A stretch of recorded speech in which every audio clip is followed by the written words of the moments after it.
नमस्कार, स्वागत है आप सभी का द शिक्षा कैपिटल यूट्यूब चैनल पे हमारे। हम आज फाइनली भारतीय काव्य शास्त्र को हम समाप्त कर देंगे। बस ये लास्ट टॉपिक बचा हुआ था काव्य दोष। इसके बाद हमारा भारतीय काव्य शास्त्र जो है ख़त्म हो जाएगा और हम पाश्चात्य काव्य शास्त्र को जिस प्रकार से भारतीय काव्य शास्त्र पढ़ाया है उसी प्रकार से line by line topic by topic आपको बेहतरीन तरीके से समझा के पढ़ाऊँगा।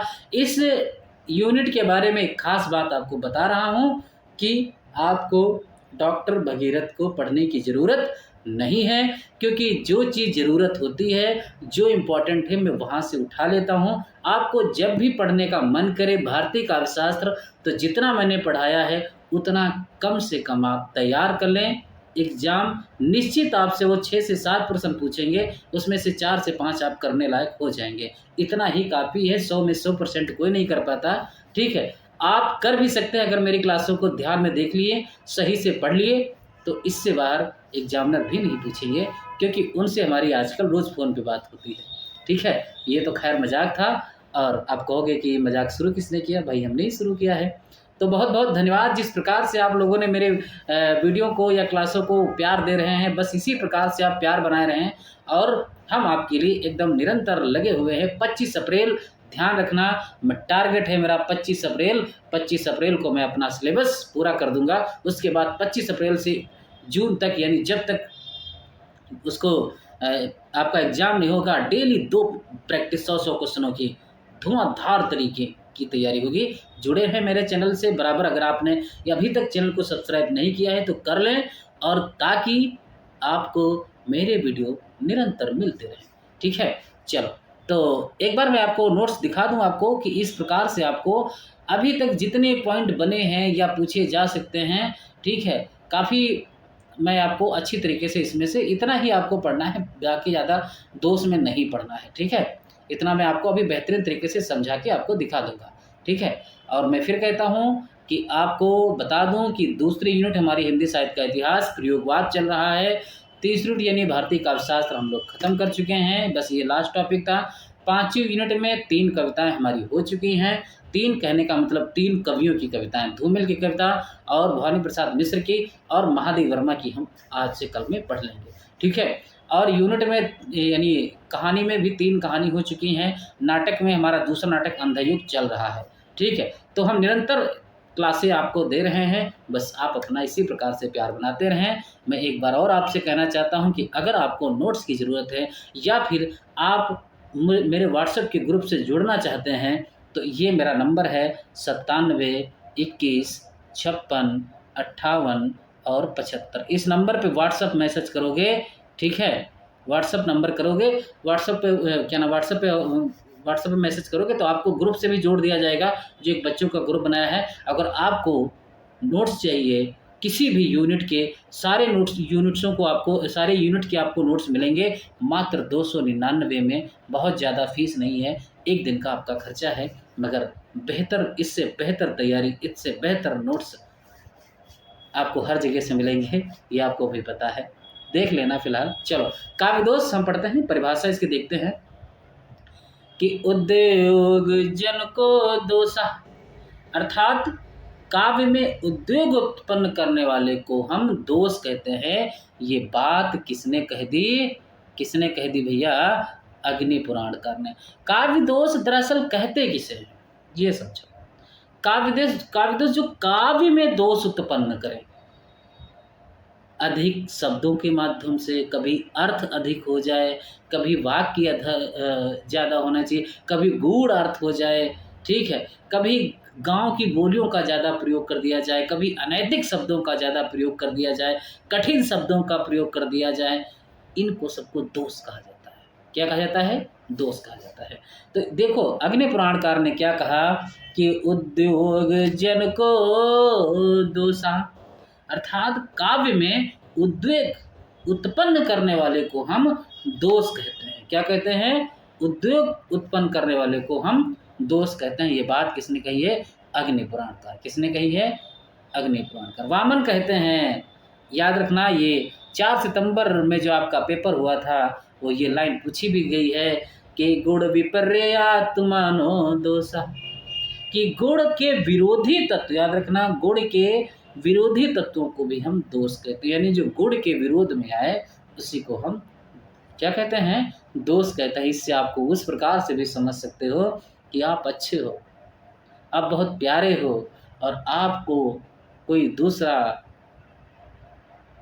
आपके जैसा वो इंसान ना हो, वो कहीं ना कहीं आपके लिए दोष है, ठीक है, या आपका वो विरोधी है, हम दुश्मन भी कह सकते हैं, ठीक है। तो याद रखना, आचार्य वामन कहते हैं गुण विपर्य आत्मानो दोषा, यानी जो गुण के विरोध तत्व होते हैं उन्हीं को हम क्या कहते हैं, दोष कहते हैं। फिर आते हैं आचार्य विश्वनाथ, ये देखो बहुत अच्छी बात कहते हैं कि दोष अस्त स्यः पकर्ष का, यानी अर्थात जो काव्य की रमणीयता, याद रखना, रमणी शब्द विश्वनाथ ने हर एक लाइन में प्रयोग किया है, अपकर्षक हो वही दोष है, ठीक है। यानी जो रमणी कहने का अर्थ है जो कविता की सरल भाव जो अच्छी ना लगे उसको हम दोष ही कह सकते हैं। उस शब्दों में, उस कविता में क्या है, दोष है। याद रखना, ये सब पूछी जा चुकी हैं। अगर इन शब्दों को आपको याद करने की ज़रूरत है तो याद होना चाहिए कि अगर घर में कहीं आग लग जाए, घर में कहीं या गांव में कहीं या कहीं भी आग लग जाए तो वहाँ बहुत जल्दी उद्योग हो जाता है, ठीक, हम भागते हैं बुझाने के लिए कि कैसी भी प्रकार से बुझा दें, ठीक है। याद रखना, गुण विपर्य में याद रखना, मेरा मन कहता है कि आप में भी वो सारे गुण हैं जो एक जियारफ निकालने के होते हैं, ठीक है। तो मेरा मन भी कहता है कि आप में भी वो गुण हैं जो एक जियारफ वाले में होते हैं। विश्वनाथ, याद रखना, विश्वनाथ शब्द ने क्या दिया है, कर्षका शब्द, याद रखना, कर्षका शब्द किसने दिया है, विश्वनाथ ने दिया है।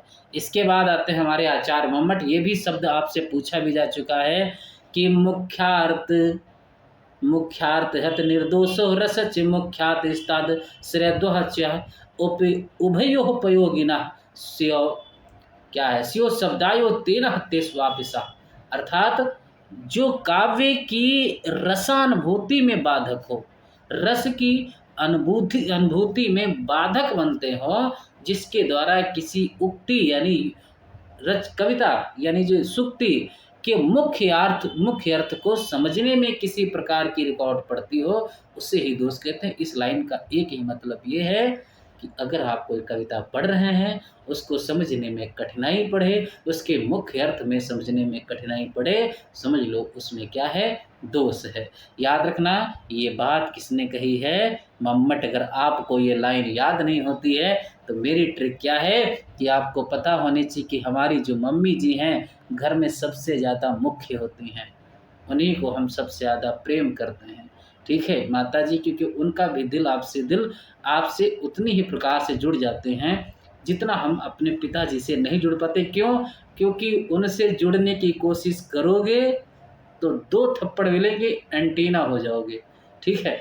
तो क्योंकि मुझे लगता है जितने हम माँ से सरल भाव से बात कर लेते हैं उस प्रकार से पिताजी से नहीं, इसीलिए हम लोग अपनी माँ को क्या सबसे ज़्यादा मुख्य मानते हैं। तो मुख्य है कौन है, मम्मट, ठीक है, यानी मम्मी। याद रखना, शब्द वेरी इंपॉर्टेंट है, सब पूछे जा सकते हैं इसीलिए। फिर आते हैं दंडी, क्या कहते हैं, दोषः विपत्ति है तत्र गुणः संपत्ति तथा, याद रखना, ये शब्द किसने दिया है कि दोषः विपत्ति तत्र गुणः संपत्ति तथा, यानी दोष जिस प्रकार से विपत्ति है, दोष उसी प्रकार से हमारी विपत्ति है कविता में जिस प्रकार से हमारी संपत्ति जब अधिक हो जाए तो एक विपत्ति बनने लगती है, ठीक है। गुण संपत्ति, उसी प्रकार से हमारे गुण क्या है, संपत्ति है, याद रखना। नहीं, इसका अर्थ इस प्रकार से है कि दोष उसी प्रकार से विपत्ति है, जो है विपत्ति है जिस प्रकार से हमारी गुण क्या है, संपत्ति है। तो याद रखना, ये किसने कहा है, दंडी ने कहा है। किसने कहा है, दंडी ने कहा। और अब इसको याद करने की कोशिश करोगे तो कैसे कि अगर आपके पास ज़्यादा संपत्ति आ गई, अगर आपको ज़्यादा विपत्ति नज़र आए, ठीक है, आपके साथ, तो क्या होना चाहिए, जो भी कोई दे उसको दंड देना शुरुआत कर दो, ठीक है। तो याद रखना, विपत्ति तभी आती है जब किसी को दंड मिलता है, ठीक है, इंपॉर्टेंट है। फिर आते हैं केशव मिश्र, क्या कहते हैं, दोषः सर्व आत्मानः त्याज्य रस हानिकारो ही सह। याद रखना, दोषः सर्व आत्मानो त्याज्य रस हानिकारो ही सा। याद रखना, ये पंक्ति किसकी है, केशव मिश्र की है। किसकी है, केशव मिश्र की। शब्द याद कर लो यहाँ पे, कौन, त्याज्य शब्द, या शब्द निकाल लो, कौन याद, हानिकारक याद कर लो। आपको पता होना चाहिए कि अगर केश यानी बाल आपके झड़ रहे हैं तो कहीं ना कहीं आपके जीवन के लिए बड़े हानिकारक है। तो याद रखना, शब्द इंपॉर्टेंट है ये, ठीक है। पंक्तियाँ, काव्यार्थ के अपकर्ष की 3 विधियाँ होती हैं। अपकर्ष की 3 विधियाँ होती हैं, कौन कौन सी? एक तो कौन सी विधि होती भैया, आस्वाद रुक जाने की वजह से, दूसरी उत्कृष्टता अवरोधक तत्व से, तीसरी आस्वाद में जो है विलंब वाले कारणों से। उसके 3 अपकर्ष होते हैं। काव्य के अर्थ के अपकर्ष की 3 विधियाँ होती, एक अपकर्ष होता है, एक उत्कर्ष होता है, ठीक है। उत्कर्ष जो ऊपर बढ़ाए, ठीक है, आपको बुलंदियों पे लेके जाए, अपकर्ष जो नीचे लेके जाए, ठीक है, इंपॉर्टेंट। काव्य दोष के 10 भेद भरत मुनि द्वारा उल्लेखित हैं। याद रखना, वेरी इंपॉर्टेंट।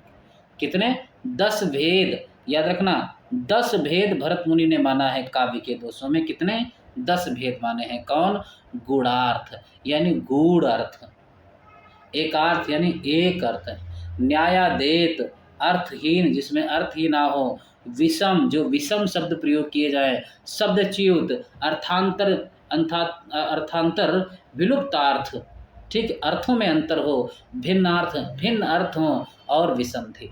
याद रखना, कितने, 1 2 3 4 5 6 7, कितना है, 8 9 10 होने चाहिए भैया। 1 2 3 4 5 6 7 7 8 9, एक कहाँ गया, एक कहीं छूट गया क्या? अच्छा, अर्थांतर विलुप्तार्थ अलग अलग हैं। यहाँ पे देखो, यहाँ पे ये अर्थांतर और विलुप्तार्थ ये अलग अलग शब्द है, ठीक है। तो ये शब्द किसने दोष माने हैं, किसने माने हैं भैया, भरत मुनि ने माने हैं। भामा ने 3 काव्य दोषों का वर्णन किया है। याद रखना, वो कौन कौन से, एक है सामान्य दोष, एक है वाणी दोष और एक तीसरा भी है एक अन्य दोष। ये किसने माना है, भामा ने माना है। वामन ने 4 प्रकार के दोष माने हैं। याद रखना, कौन कौन से, एक पद, वायु, पदार्थ और वाक्यार्थ। पद, वायु, पदार्थ, पद अर्थ और वाक्यार्थ दोष। याद रखना, मम्मट, ये दोषों की संख्या सब लोग याद रखना। देखो एक बार फिर से याद कर लो, यहाँ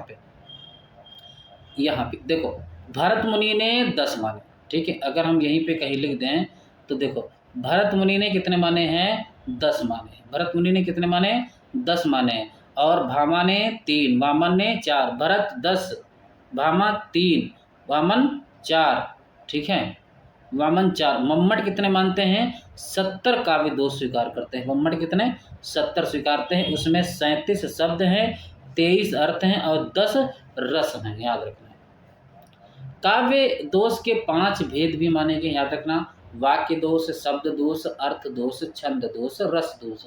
मुख्यतः 3 ही माने गए हैं। वो कौन कौन से हैं आपको पता होना चाहिए, शब्द, अर्थ और रस दोष, ठीक है। जिसमें से हमको आपको शब्द दोष पढ़ने हैं, बस, ज़्यादा नहीं, क्योंकि शब्द दोष इम्पोर्टेंट है, ठीक है। देखो, कहते हैं कि जहाँ शब्दों की रमणीयता में अपकर्षत्व हो वहाँ शब्द दोष इसके विभिन्न प्रकार निम्नलिखित हैं। कहने का मतलब, जहाँ शब्दों से रमणी उपयोग जो है प्रयोग की जाती हो, उसमें भी जब दोष कोई उत्पन्न होता है तो उसी को हम शब्द दोष कहते हैं। यानी जब शब्दों से दोष कोई उत्पन्न हो, उसमें से एक पहला शब्द मिलता है दुःश्रवता, यानी श्रुति कटु, यानी कटु वचन, यानी कटु सुनने वाले, जो सुनने में बहुत कठिन लगे।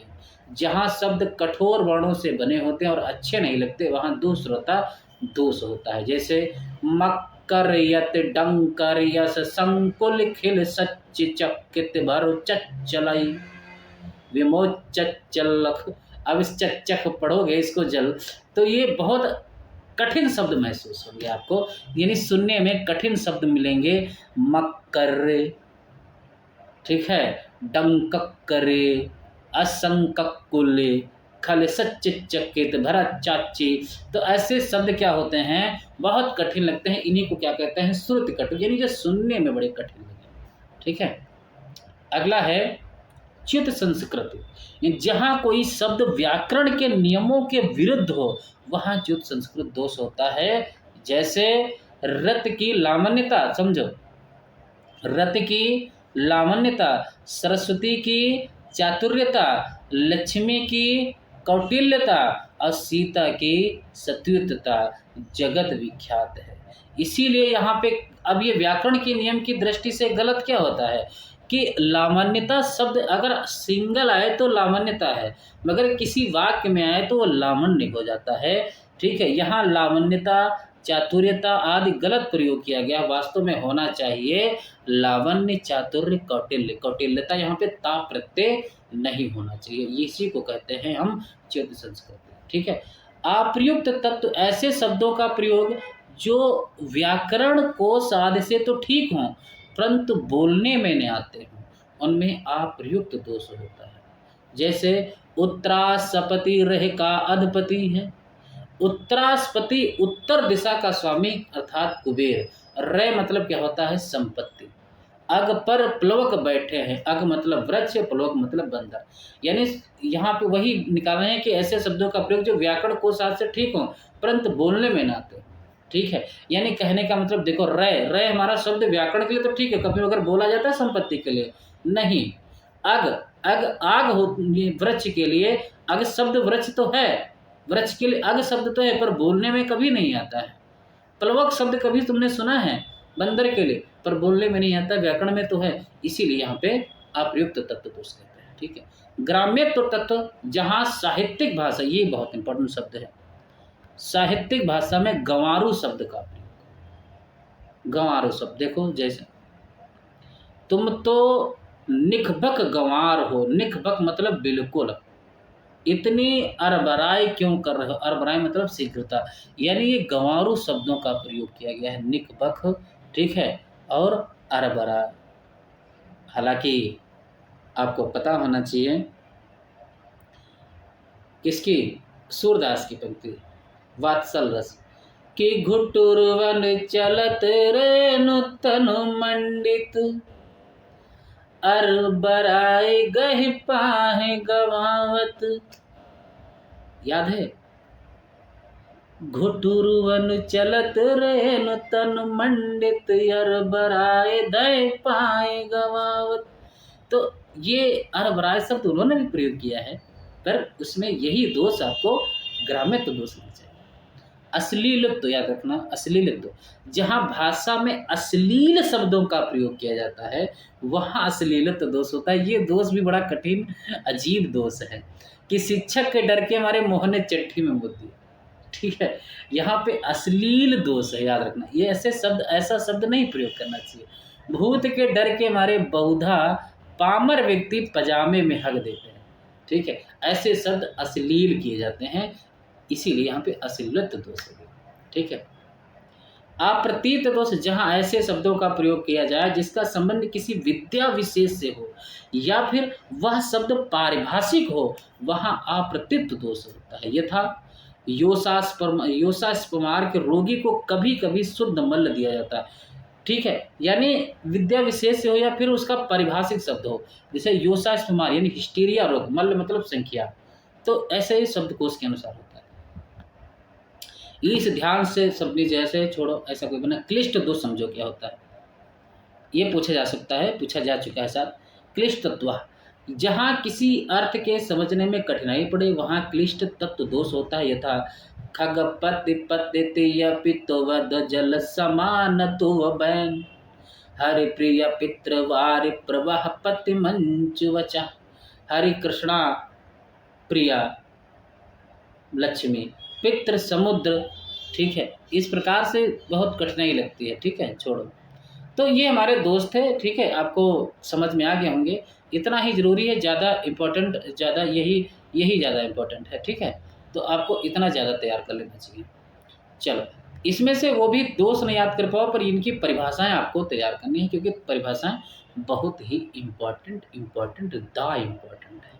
ठीक है, चलो, तो अगर आपको क्लास अच्छी लगी हो तो लाइक करें, सब्सक्राइब करें, मित्रों को शेयर करें, और अगर बस इसी प्रकार से आप अपना प्रेम बनाए रखें। मैं फिर वही बात कहता हूँ कि अगर आपको नोट्स ज़रूरत हो तो नंबर है मेरा 97 21 56 58 और 75। इस नंबर पे व्हाट्सअप मैसेज करोगे, 299 मात्र नोट्सों की कीमत है, वो भी टोटल यूनिट दिए जाएंगे। इसमें प्रैक्टिस भी शामिल है, जितनी प्रैक्टिस कराऊंगा 1000 2000 3000 4000 5000 प्रश्न सब आपको मिलेंगे। ठीक है, तो धीरे धीरे आप तैयारी शुरू करते हैं। चलो, बहुत बहुत धन्यवाद।